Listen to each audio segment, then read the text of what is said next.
Highness, Your Excellencies, ladies and gentlemen. They say a picture is worth 1,000 words, but we can do better, you and I. I wish I could tell you what it's like to have a sea lion virtually smile at you, dip and dart and fly, dive under you, nibble on your hair, and tinker with your tank before shooting off to playfully chase a fish it's not trying to eat. Make you feel the connection one does when a dolphin comes within meters or swims with you, looking right in your eye. To feel that privilege. I wish I could express how utterly amazing it is to see the interaction between a mother whale and her calf, the love and concern and relationship they share. Or what it's like when a calf approaches your group and, completely unafraid and curious, swims right up to you and bumps you before passing by. Probably, I would mention the time Emma, a 14-foot tiger shark who was pregnant at the time, leaned into me with her whole body and weight. That it was non-threatening, just hard to ground my feet and push back against her. I tell you, Emma is a regular at Tiger Beach and has never shown a diver aggression. The feeders feel affection for her. If only you could see all of this and more through my eyes. There is no doubt that for decades we have been patched fools. We have used and abused the planet, refused to manage resources wisely, ignored warning signs, believed Earth is so enormous, the sea so immense, natural systems so resilient, that we have inflicted monstrous damage. And now, amid all the information we're bombarded with, media of all kinds, threats of cataclysms, cynicism, apathy, guilt, and a sense of hopelessness, it's sometimes hard to see the coral for the reef, to identify and work on problems one by one. But as an individual, one can make a difference. Might we try to stop using plastic completely, buy glass instead, insist on reusable straws and more? Might you please try to recycle everything you can? Plant more, plant everywhere, become an Olympian planter, have a plant in your kitchen. Buy local as much as you can. There is no point in importing Fiji. If you don't urgently have to travel for work, you can choose a teleconference instead. You could sometimes take the train instead of a plane, as trains are comfortable too, and there is no turbulence on a train. We could consider using solar panels and even wind. Consider switching to an electric car if you can. Perhaps you could resist further financing the pet trade, which is considered one of the greatest threats to wildlife today. If you do buy a pet, try to make sure it's captive bred, or pick one up from the pound instead. And if being a carnivore isn't paramount to you, you could consider eating less meat. A long list of options, I know, but we must all start somewhere. Wouldn't it be nice if we could all have a chance to see dolphins, turtles, sharks, and whales in the wild for years to come, to breathe clean air, to be able to keep growing our crops and feed ourselves, to drink clean water and not to waste it, to be measured and thoughtful, to reduce our impact, to roam plastic-free beaches and witness clean deserts and plains, to trust that we're breathing and eating less microplastics, to still have rainforests and reefs, the chance to follow the Great Migration in the Serengeti and the Sardine Run, to feel like we're doing our level best. I don't honestly know how much we will change over the coming decades or save, even if we try as hard as we can, but I believe it's worth doing every single thing, making every effort we possibly can to try. That we will feel and live better if we do, and that the generations behind us will be grateful for our successes as much as they will be disgusted by our failures. Thank you.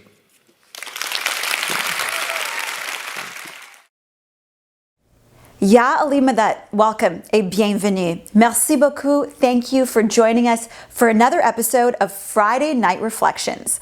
I'm your host tonight, Aliya-Jasmine Sovani. Welcome to all of our Jamati members, multi-faith family members, and everyone tuning in from across the country and around the world. I am joining you tonight from my home here in Los Angeles, California. And no, don't worry, the producers have not tired of Canadian hosts. There are plenty and they are amazing. I am actually one of them. I am a proud Canadian from Ottawa, although I spent many years in Toronto, and I do very much miss my Farmanvaros in downtown Toronto, Kane. Although now I have moved here to California where I escaped winter, but my heart will forever lie in the Great White North. I hope you enjoyed last week's episode. The conversations with their honors, the Lieutenant Governor of British Columbia and Alberta, truly inspired pride in the accomplishments we have made as a community and the way that our community is viewed by our fellow citizens. Of course, with National Volunteer Week being celebrated last week, it was important for the episode to focus on our values of service as one of the pillars of the ethics of our faith. This past week has also seen increased pressure on our healthcare systems as hospitals and ICU admissions in various parts of the country continue to rise, especially with younger populations. I know many of us have also been watching the developments in other parts of the world, particularly in India, and I know that our thoughts and prayers are with those who are affected and with those who have experienced loss, both here and abroad. I myself have been lucky enough to have both my vaccinations here in California, and I truly hope that everyone back home in Canada is able to get theirs as soon as it is available for your age group or your classification. Our show tonight is on the occasion of the conclusion of Earth Month, a time to recommit to protecting and enhancing this beautiful planet that we call home. Of course, the month of April is particularly fitting. It's one to celebrate the earth as flowers blossom outside of our windows, as rains nourish the soil, and, at least in this half of the planet, as the earth awakens from her winter slumber. I am very excited to be hosting this episode. As a television host and producer and an environmental journalist, this is what excites me. Telling stories of how we can improve our relationship with our environment is truly my passion. And I know that our values of environmental consciousness is not as celebrated, perhaps, as our awesome volunteers, but I think tonight we will learn together how our environmental stewardship is an essential aspect of our faith. We will meet some amazing members of the Jamat who are working to make the planet a little bit greener, and finally learn how our institutions are working to ensure that Jamat Khanas and other institutions are more sustainable, and how you can be too.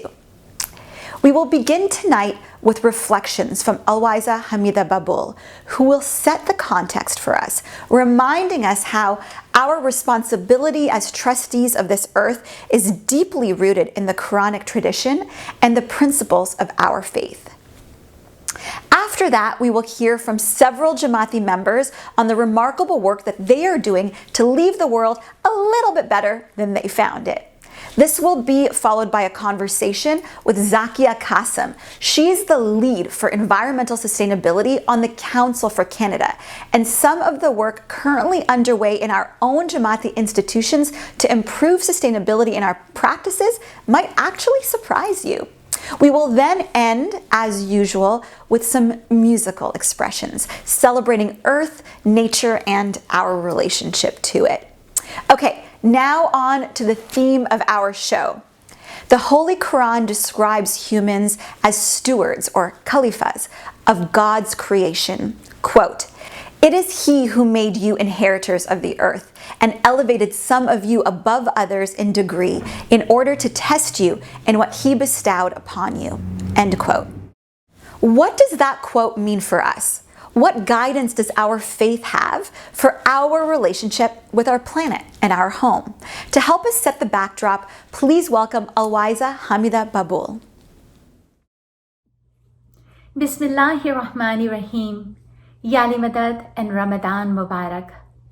Ramadan is the holy month in which Prophet Muhammad sallallahu alaihi wa alihi wasallam received the first revelation of the Holy Quran. In the Quran, Allah commands us to reflect on our self, our inner world, which is called Alami-Sagir or microcosm, as well as the outer world, Alami-Kabir or the macrocosm. There is a connection and correspondence between these two realms. They both reflect the sign or the ayats of Allah. The outer world impacts our inner world and vice versa. The outer world is governed by the various seasons. The changing of the seasons in the outer world symbolizes Allah's blessings through nature and reminds us that we must have an outlook of hope and optimism, as well as seek rejuvenation in our material and spiritual lives. As our lives are enriched through the bounties and beauty in nature, today we take the opportunity during the auspicious month of Ramadan to reflect upon and examine our relationship with the nature and our responsibility towards it. We often hear that Allah has chosen human beings as His Khalifa. For example, Allah says in the Quran, "We placed man upon the earth as vicegerent." Vicegerent or representative is someone who fulfills the function of someone else. That's what Khalifa means in the most profound sense. Since God is the creator, the protector, and the preserver of His creation, human beings, by being God's Khalifa, must partake in those functions here on earth. Indeed, we the humans are mandated to be the guardians of God's creation. In several hadiths, Prophet Muhammad sallallahu alaihi wasallam guides us not to waste water, how to treat animals, not to cut trees, especially the fruit-bearing trees, and much more. Dr. Sayyid Hussain Nasir, a renowned Shia scholar, delivered a lecture at the Ismaili Center in Barnaby on 26 April 2014, in which he talked about the role religion plays in the environment, especially in relation to Islam. Let's listen to a part of his lecture.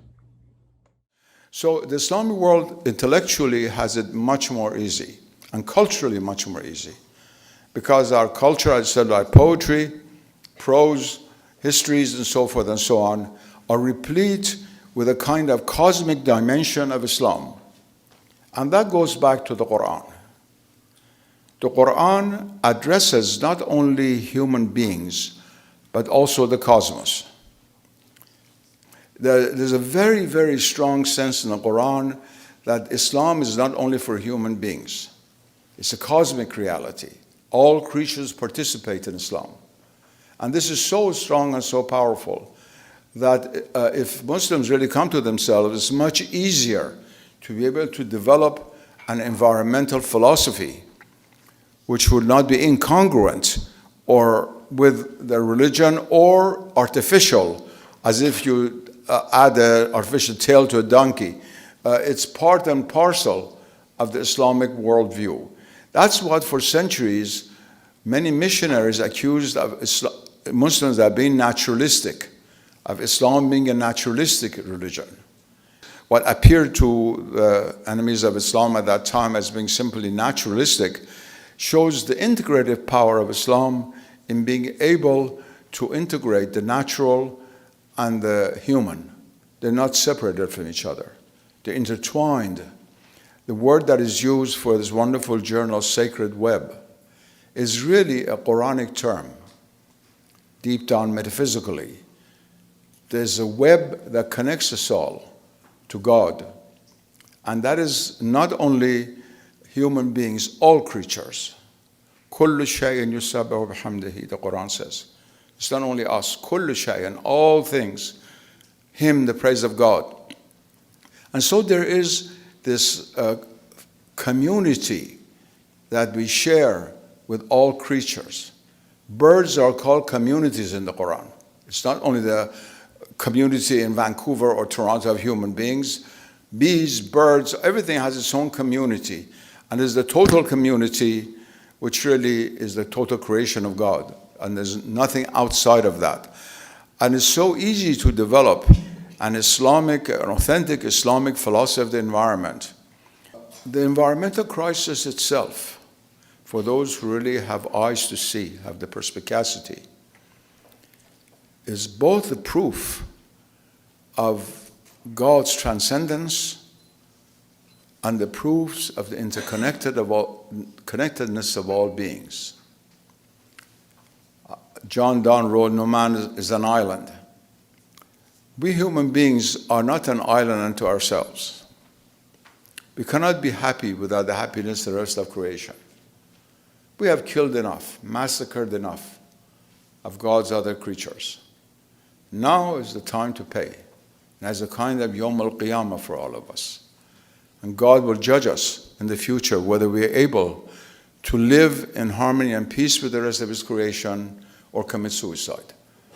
There is no third choice. And it is great work that is before us. I hope and pray that the Muslims as a whole, and especially groups like the Ismaili community, which have had a long history of very, very profound treatments of this issue, going back to Nasr al-Khusro and the great classical writers of 900 years ago, will step forward and provide a leadership and guidance not only for the Muslims, but perhaps for the whole world. Yes, as Professor Nasser so powerfully and passionately mentioned, indeed there is no third choice. And there is great work, in fact a mission before us as Khalifa and also as an Ismaili community towards the understanding the significance and sustainability of our environment. Today, there is much scientific evidence that proves a strong correlation between nature and the various aspects of our lives, including our mental health. We generally experience that when the weather is gloomy and dark, we tend to feel sad or low. And when the sun is out and it's nice and warm, we feel good and happy. These examples show how the natural environment has a profound impact on how we feel emotionally, since it impacts our mood and our behavior. Many communities are being affected by the environmental damage we are inflicting, including the amount of waste we produce, the lack of recycling, water waste, and the overconsumption of goods. Of course, these issues can and do vary from individual to individual and from community to community. Sometimes negligence on our part becomes a source of suffering for others, especially for people who are already marginalized. As the Khalifa, all humans must reflect upon these issues. We must continue to educate ourselves more and more about our physical environment. We must pay attention to how our consumption and our choices harm the environment and vulnerable people. So then the question becomes, which habit will we modify to reduce our environmental destruction? In Surah Al-Araf, Ayah 31, Allah cautions us by saying, O children of Adam, take your adornment at every masjid and eat and drink, but be not excessive. Indeed, He likes not those who commit excess. Allah wants us to enjoy our lives on earth, but without being wasteful. In being Allah's Khalifa on earth, our Creator has made us responsible for looking after all the bounties and resources that He has given us. He reminds us time and time again to treat the earth with care. As we live our daily lives, we must be conscious of how our daily actions and habits damage our physical environment. Let today be the day we recommit more to being true Khalifa, a true vicegerent, and promise to coexist with our physical environment with respect so that our generation and future generations benefit from the multitudes of nature's bounties. During the blessed month of Ramadan, let's collectively pray that we are blessed with wisdom, the determination, the will, and courage to fulfill our responsibility towards the environment. Yani Madad. Thank you, Alwaeza, for that insight into this important topic. I myself started my television career as a TV host, writer, producer, and anchor, reporter, mostly in Canada to begin with. I worked for MTV in Canada, the Discovery Channel, and then eventually moved here to California to work for NBC News, Los Angeles. The stories I have covered have included being on the ground in South Sudan after a civil war, being on the ground in Haiti after the 2010 tragic earthquake. I have covered the protests around the pipeline in the Great Bear Rainforest in British Columbia, as well as the California wildfires right here in my own backyard. I can say without a doubt that the climate crisis is real, and understanding what is happening with the environment is essential for all of us so that we can make calculated decisions in our own lives, but also so that we can ask for change to be made and know what change needs to be made, not only from ourselves and from our leaders, but from the systems and from our governments. So we do need to understand environmental issues. This is so important not only for us and for our planet, but for our future generations. But I'm not the only one doing this. Let us hear from some other members of the Jamat who work to protect and to enhance the environment. Yali Madad, everyone. My name is Erzina Hamir. I'm an organic farmer on the east coast of Vancouver Island in the Comox Valley. Farming is maybe not a career that many Ismailis consider, but I've really enjoyed living and working here for the last 9 years. I studied crop science at the University of Guelph, and I have my master's degree in agriculture as well. And quite frankly, I didn't consider farming even after graduation. My husband and I worked overseas with QSO in Thailand and with the Aga Khan Rural Support Program in Gujarat for a number of years. And it was really only when we had our children back here in BC that we thought that this was something that would be important to raise our kids with the understanding of where their food comes from and to have a slower pace of life. So for the last 9 years, we've run Amara Farm. We grow 47 different types of vegetables and about 8 different types of fruit here. And we grow food primarily for our community. We sell through the farmers market and to some of our health food stores, and we have a farm stand. And this year we've launched a CSA where people can purchase food in advance and we give them a weekly box of vegetables. Some of the challenges we've had, I think probably the first one was just convincing my family that this was an occupation that made sense. I think it didn't in the beginning, but since they've come to visit and see the farm in action, I think they've come to understand how important it is to have local food and to raise our children, at least, in this environment. Farming is obviously a very tough profession. Lots of challenges in terms of investing a lot of finances in setting up infrastructure and then having to work with Mother Nature. And so every year it's been different. I'm very glad that we grow so much diversity because every year we have at least 1 or 2 crop failures because of weather or insects or pests. So those are just the general challenges that most farmers have.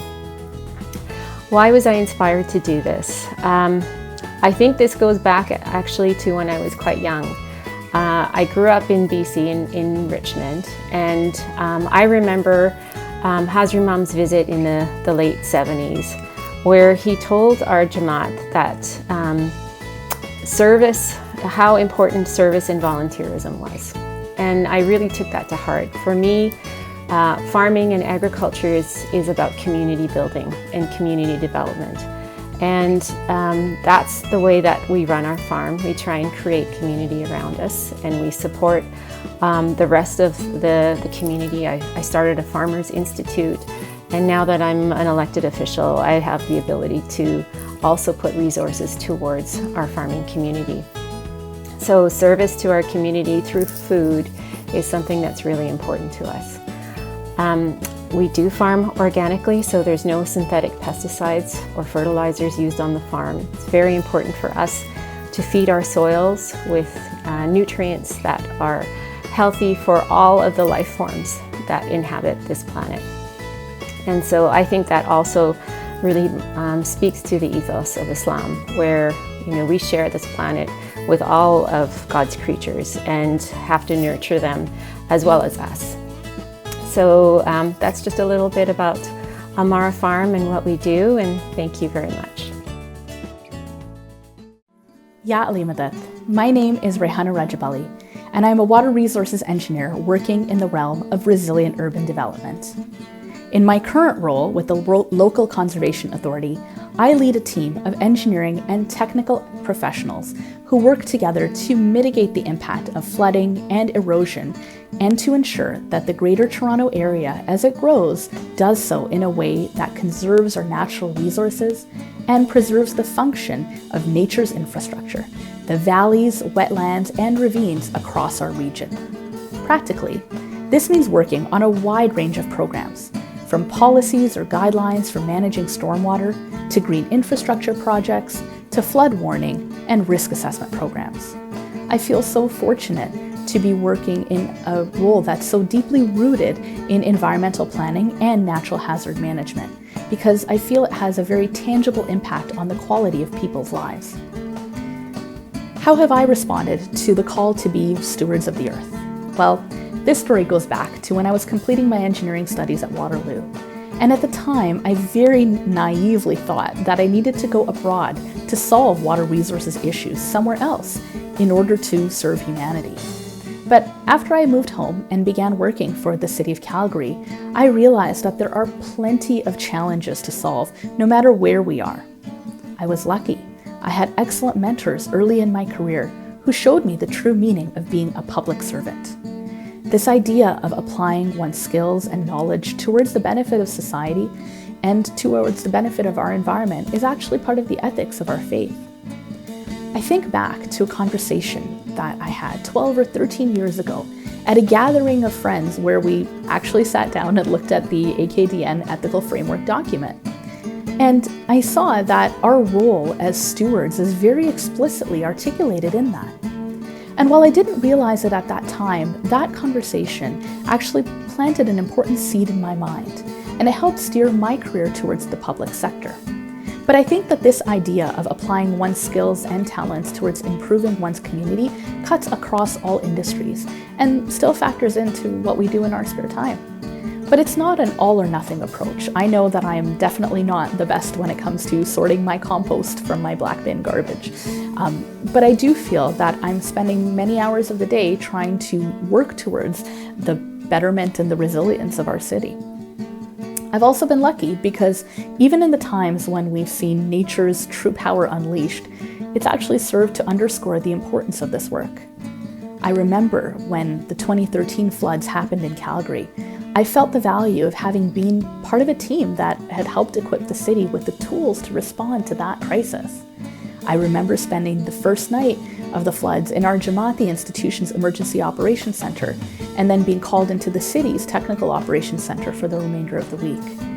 I felt lucky that I could contribute something in that moment. And at the same time, I had been preparing to study further the relationship between our built environment, people, and nature. And that's what led me to Toronto for further studies.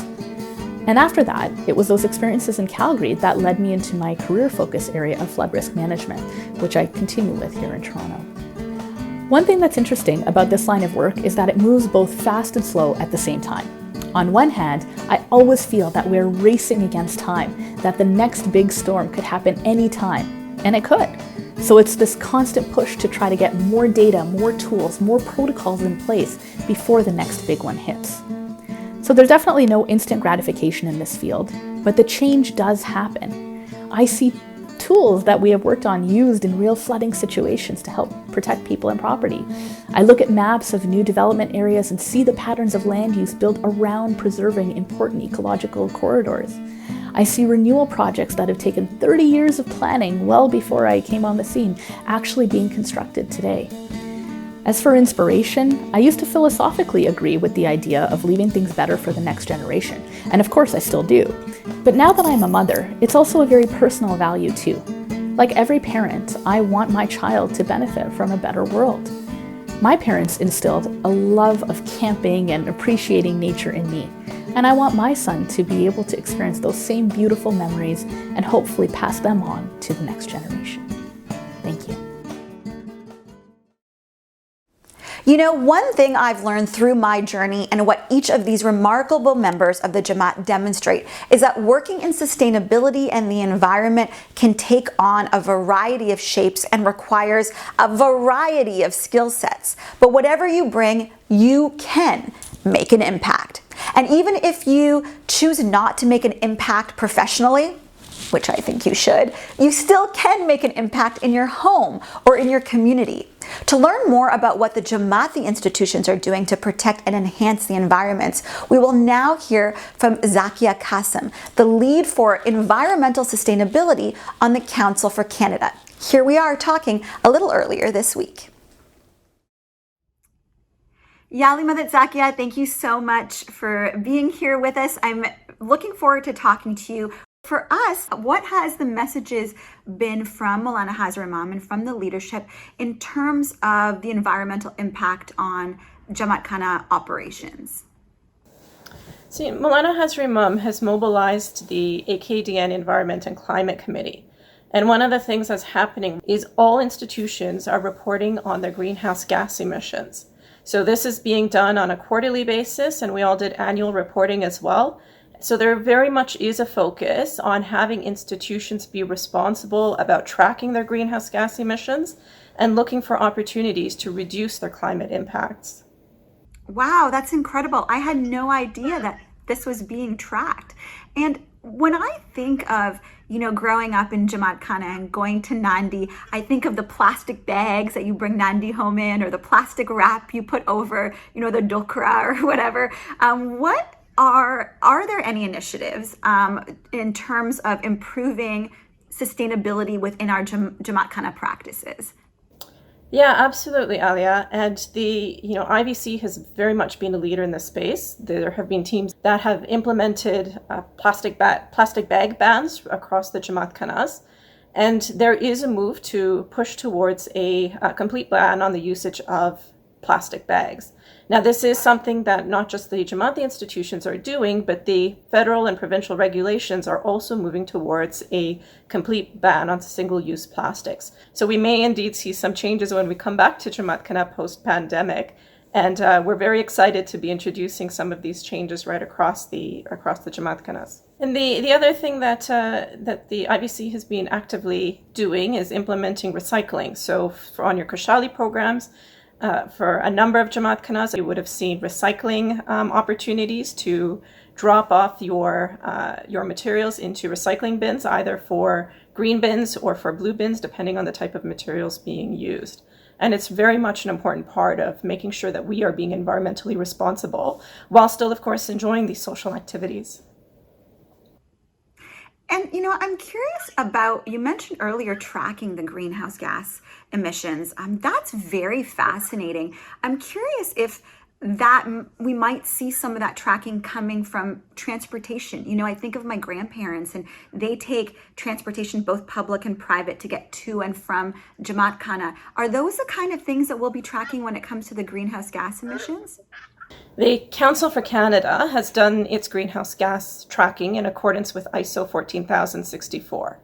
So this is an international standard that's widely used around the world, and it has very detailed requirements about the way that we do our greenhouse gas tracking.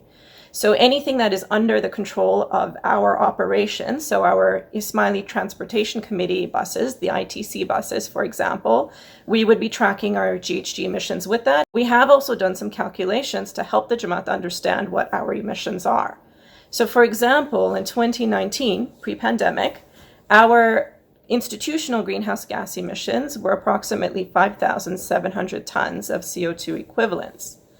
Out of that, the Jamati transportation, when we did a calculation to estimate it, it works out to be about 8,500 tons of CO2 emissions.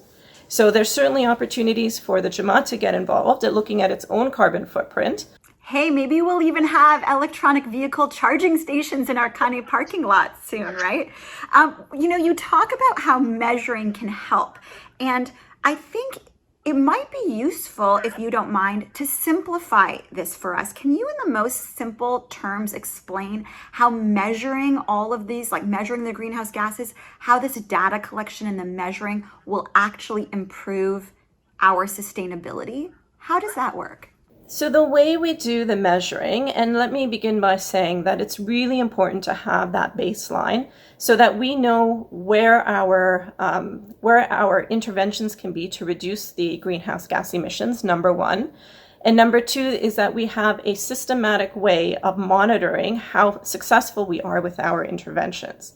So in the case of the greenhouse gas inventory that we are now running as a Jamati institution, as the Council for Canada, we look at all of the Jamat khanas to begin with, and all of the natural gas consumption that's used for heating purposes, all of the electricity consumption, and we do calculations based on the carbon dioxide emissions associated with natural gas consumption and the power consumption.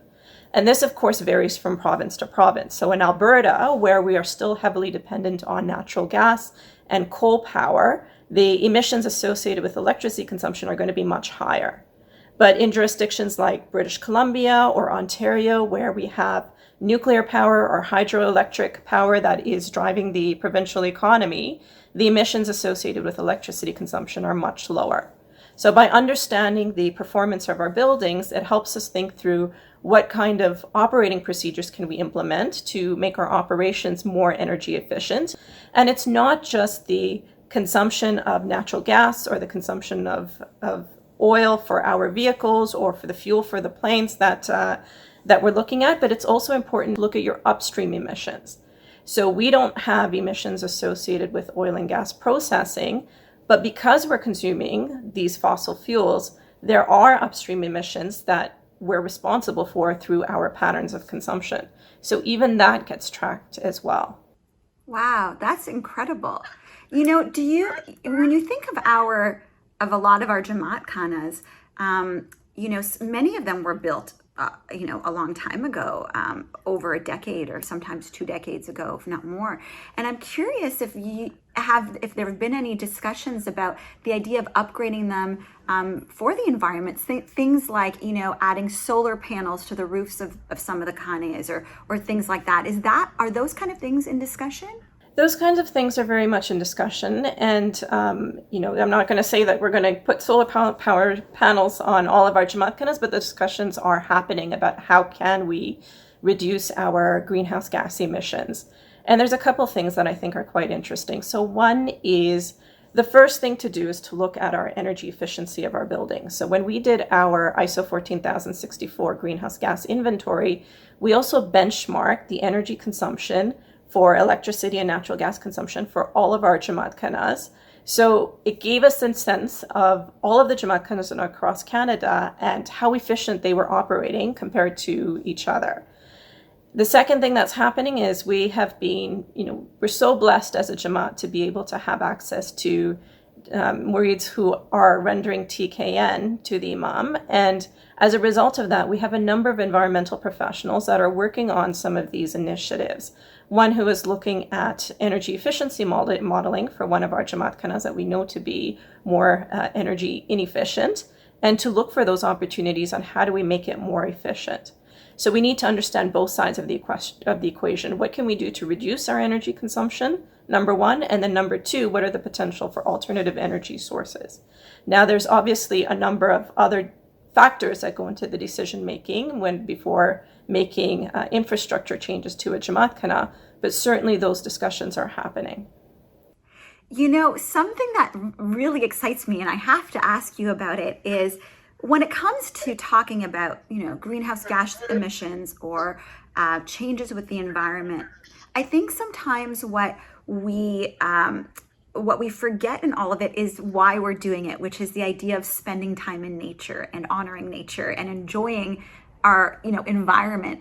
And so when I think of khanes, I also think of not just the built environment in terms of the architecture of a building, but also the landscape, often the beautiful Islamic gardens or Islamic influenced landscape that surround our khanes, that can do things like the trees that can provide shade and help in the air quality. Are these things also being looked at, the actual landscapes surrounding the khanes? So one of the other initiatives, Aliya, that we have on the go is we're looking at implementing an ISO 14001 environmental management system. And the reason why I'm pointing out these ISO standards is we all heard during the Diamond Jubilee a very strong focus on best practices and the notion that we should be introducing best practices to all of our institutions. So as part of that implementation of an environmental management system, we're looking at all of our environmental impacts right now and looking at what policies and procedures can we put into place to mitigate the impacts that we're having on the environment, and how do we actually set up a monitoring system with frequent auditing. So being able to introduce something like ISO 14001 to the Jamati institutions would set up an internal mechanism by which it's always at the forefront of our decision making and our record keeping about what is the environmental impact that we are having. I love that. And, my final question for you would be, what can all of our, individual Jamati members do at home? So many of us bring things to Khane, we socialize with each other. Are there things that you think we could be doing when we come to Khane or when we bring things to Khane that would help this sustainability initiative? I think that's a great question, and it's not just about what are you doing that with respect to your activities in the Jamat Khana space, but it's about how do we lead our lives.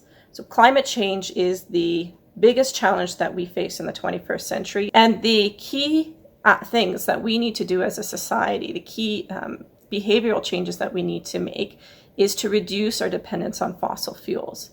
So anything that we can do to reduce our consumption of fossil fuels, so alternate transportation, looking at public transportation means instead of using personal vehicles, for example, looking at how we're using energy consumption within our own home environment, and our natural usage of natural gas, our usage of electricity.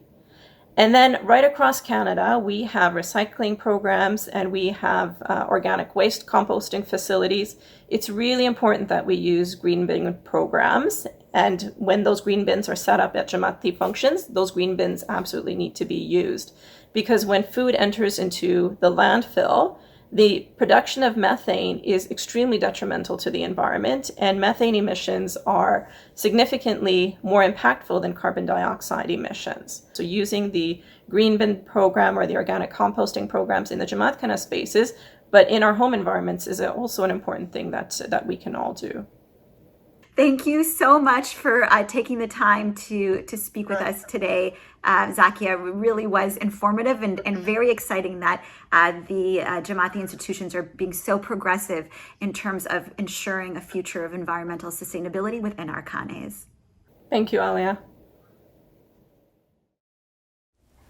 Thank you, Zakia, for enlightening us on how our institutions are doing their part to reduce our impact on the environment.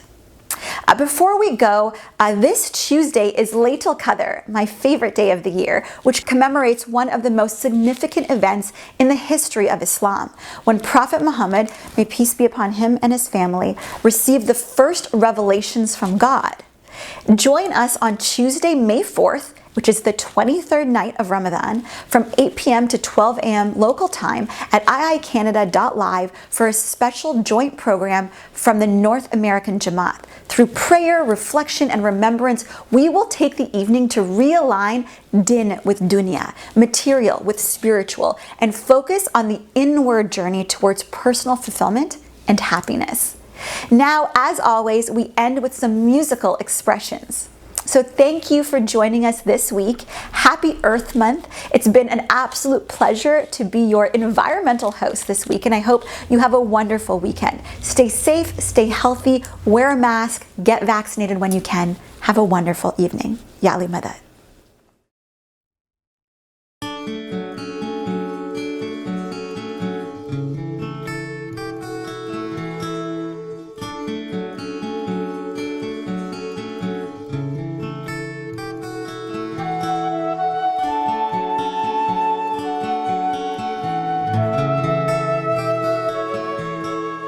ऐसा हो साले no हर सू बहार हो, इस हसी जहान को नजर किसी से भी हो। दिखी रौनक मुझे इन घटाओं में भी, है महक सी बसी इन हवाओं में भी। मिल रंग मुझको वीरा फिजाओं में भी, सुन पैगाम पंछी जो लाए सभी, के उठो अब उठो नया आया है ये दिन। गीत मौसम के सुनो नया आया है ये दिन। दिखी रौनक मुझे इन घटाओं में भी, है महक सी बसी इन हवाओं में भी।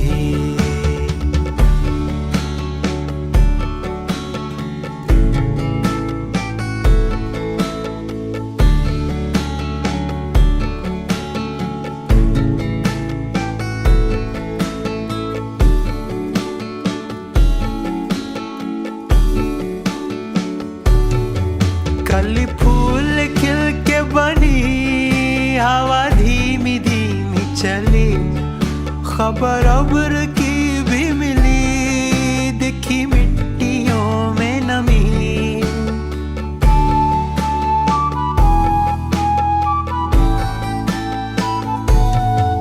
कली फूल खिल के बनी, हवा धीमी धीमी चली, खबर अब्र की भी मिली, दिखी मिट्टियों में नमी। के नजारों ने कहा नया आया है ये दिन, और पहाड़ों से सुना नया आया है ये दिन। दिखी रौनक मुझे इन घटाओं में भी, है महक सी बसी इन हवाओं में भी।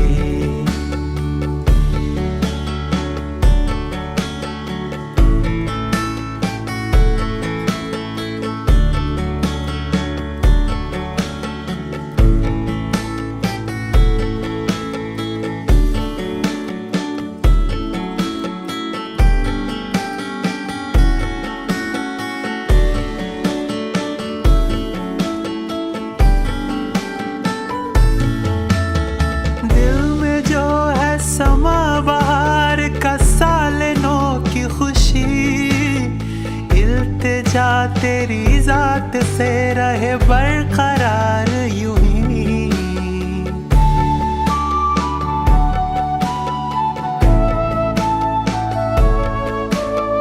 मुझ में हो हिम्मत के तेरी ज़मी की कदर करूं, खूबसूरत इस जहां को मैं यूं ही जिंदा रखूं।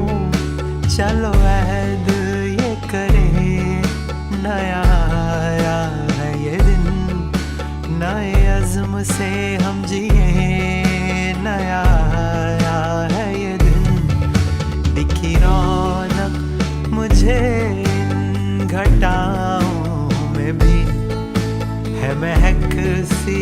बसी इन हवाओं में भी मिले रंग मुझको वीरा फिजाओं में भी सुना पैगाम पंछी जो लाए सभी के उठो अब उठो नया आया है ये दिन गीत मौसम के सुनो नया आया है ये दिन दिखी रौनक मुझे इन घटाओं में भी है महक सी बसी इन हवा